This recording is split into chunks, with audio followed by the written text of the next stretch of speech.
thrilling day with a lot of action, a lot of emotions, a lot of drama, and remarkably, we had this game between Jan Krzysztof Duda and Daniel Dubov, one of the craziest chess games I have witnessed in quite a while. So the Polish guy is playing with white, and he goes for 1d4, fairly solid approach.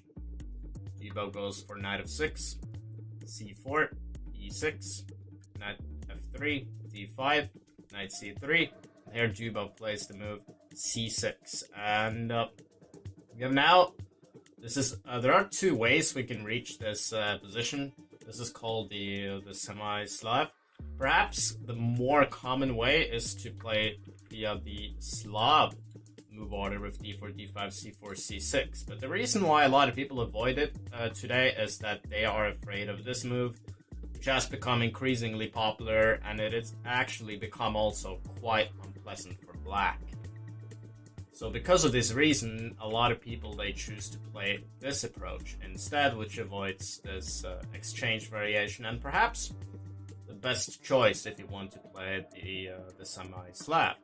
I can also quickly mention that the brilliant Sam Shanklin has made a video course on this on Chessable, so you certainly feel free to check that out. Anyway, Dubov goes for the old classical main line, e3. Perhaps slightly more critical is bishop g5, where especially the moves d takes c4 and h6 are very, very sharp. Here, if white goes for bishop h4, g5, bishop g3, d takes c4, e4, b5 is a pretty sharp and old-fashioned line with a lot of theory, and the same goes for d takes c4. I'm not gonna delve more into the details, but it's a quick mention here. Knight bd7 is the main move, and here comes bishop d3. Perhaps it's not as common as it used to be. Most people have now played queen c2, which is a more solid move. Played a lot. The bishop d3 is certainly a dangerous option. D takes c4 is the response, because now white loses a tempo. So you do not want to take on c4 here, because then the bishop develops for free. So that's why you wait until the bishop has developed.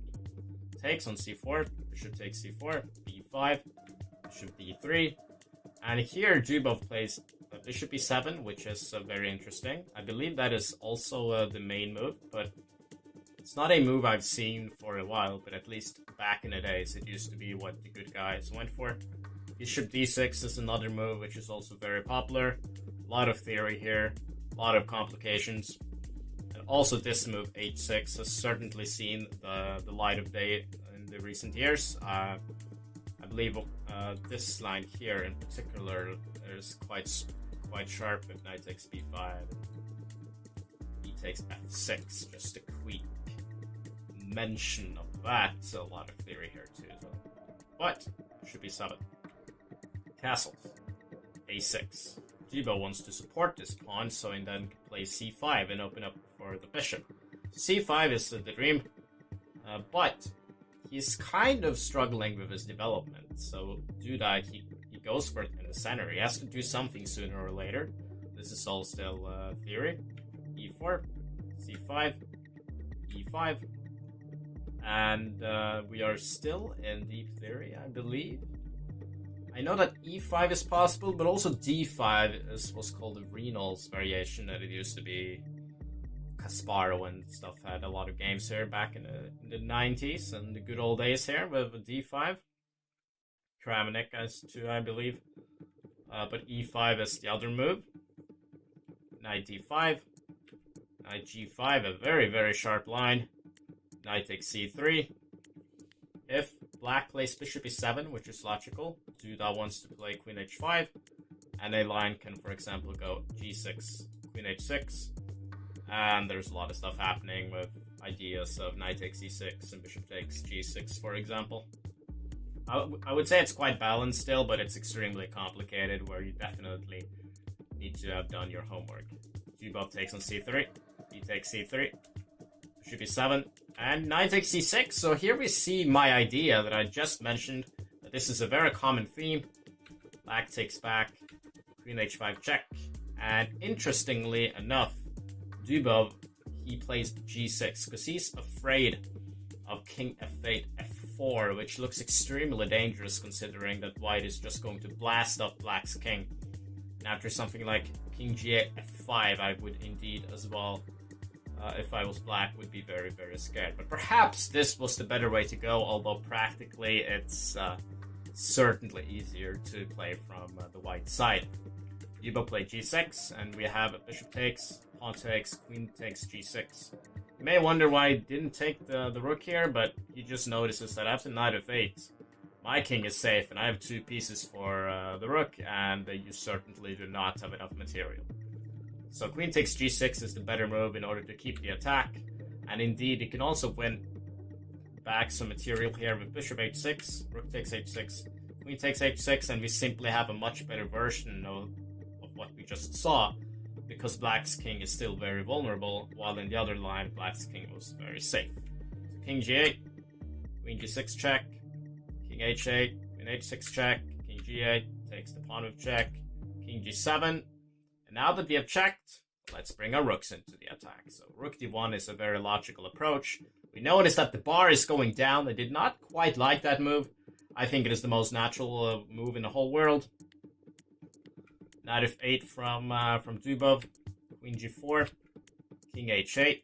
At least Dubov has the knight in defense, also the bishop, and it's not so extremely easy, because if I play rook d3 in order to play rook h3, I can still simply play knight h7, and my knight here is working as a shield, and I do have 2 pieces and enough counterplay, certainly. So that's why Duda goes for d5, which I think is a really, really excellent move. And the point here is that if I decide now to grab the pawn, I can then play e6, and it's impossible to avoid queen h5 check, and the bishop is going to fall. So Dubov played knight h7, very natural as well. Perhaps it was better to play queen d7 in order to ask Duda if he wants to trade queens. Certainly a difficult move to play. It looks extremely bizarre. So knight h7 is the logical approach from a human perspective, that's for sure. e6, it's also a very logical approach, but even that was a slight mistake, and it seems like the better way to go would have been to play rook e1 here, and now we are going to play d6 and e6 very quickly, and it's very, very hard to prevent. And the point is that if I take this pawn now, I have e6, and once again we have this trick with queen h5, and the bishop is going to fall.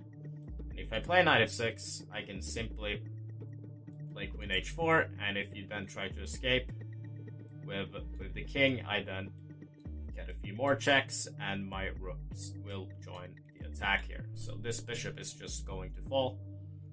A very, very deep variation, which is it's not a surprise that Duda didn't really see that. So d6 is the logical move.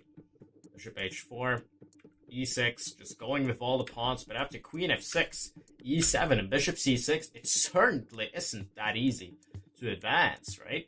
This bishop here protects the square. This rook protects the square on e8. If I play d7, queen takes e7 comes, and I do have some great protection on the last rank, so it's not easy for Duda to advance. But he goes for g3, rook g8, queen h5, queen takes c3. Dubov doesn't care, he grabs yet another pawn, perhaps even threatening to take on g3 in a few lines. And after rook d5, which is a crazy move. And the point here is that he simply wants to block this diagonal. It looks pretty crazy.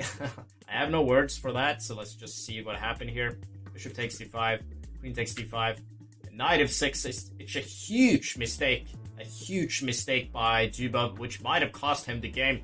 The better move here is to take on e7 simply. You got to get rid of the pawn, and then probably put your rook behind the pawn. And after something like queen f7, due to the magnificent queen on f6, we can then play knight f6, protecting the rook. And there is no way here to break through as white. For example, rook d1, queen e5, and I will then take the pawn next, and it will probably end in a draw. or if then you play rook d8 protecting the pawn, I have a perpetual check with queen e1 and queen e4. A very deep line, and it would have been the better move because after queen f6, Duda has the brilliant strike, queen takes g8. And this is an excellent move, because if I take back with the king, I play d7, and one of my pawns will promote, and I will have a decisive advantage. So Dubov takes with the knight, e8 queen, bishop f6, queen h5 check, king g7, and it looks like the game is completely winning, but it's not over yet. Dubov is fighting, knight h6, d7, knight f7, queen g4, king f8, queen e6, c4, rook d5, b4. Dubov is running with his pawns, and these pieces here are very nicely protecting the square on d8. And although the bar is saying that it's completely winning, it's not so easy for Duda to break through. And Dubov is now starting to get a lot of counterplay here with his pawn on b3 and might even promote very soon. And queen takes a6, and look at the bar. Look at the bar. Dubov has now managed to acquire sufficient counterplay, and after b2, the position is completely drawn. The only move that would have kept a winning advantage would have been rook f4. And the point is that after b2, we can promote. It looks very crazy, but the knight is forced to leave, and then we have rook g4. This diagonal is open, so the king has to move. And after, for example, queen f5, the mate is simply inevitable. It would have been a very nice finish, but not surprisingly, he missed that. It's very difficult to find with little time. But b2, queen b6, and bishop d8. Rook takes, and queen takes d8. Are we now going to see 4 queens on the board? 4 queens, guys. Queen c6 check, f3, b1, and look at the bar. Look at the bar. This is a huge mistake. And it seems like the only way to draw the game would have been to play queen c2, then simply make a perpetual check here on the king. Would have been the way to save the game for Daniel Dubov, but no. He tosses in the towel with b1 queen, which is certainly quite logical. But although I do find it slightly strange that he missed the perpetual, I'm not sure what he didn't see. But usually in chess, when you have a check, you give it. But instead he went for b1, and after queen e8 check, king g7, queen e5 check.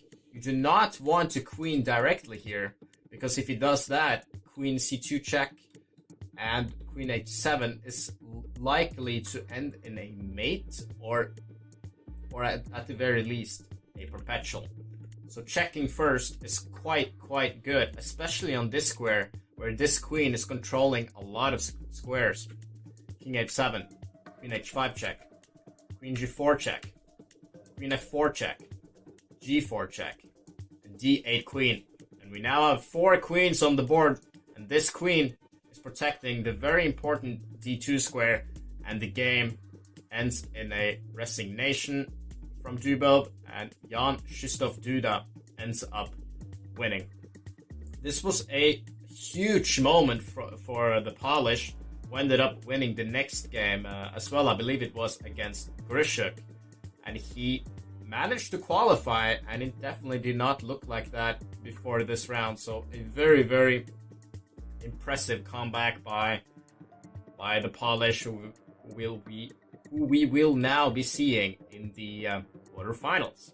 For those of you wondering, this is the bracket. So we'll have Magnus against Dubov, Lagrave against Levon, Wesley So against Duda, and Radjabov against Geary. So stay tuned for more, and I'll see you guys soon.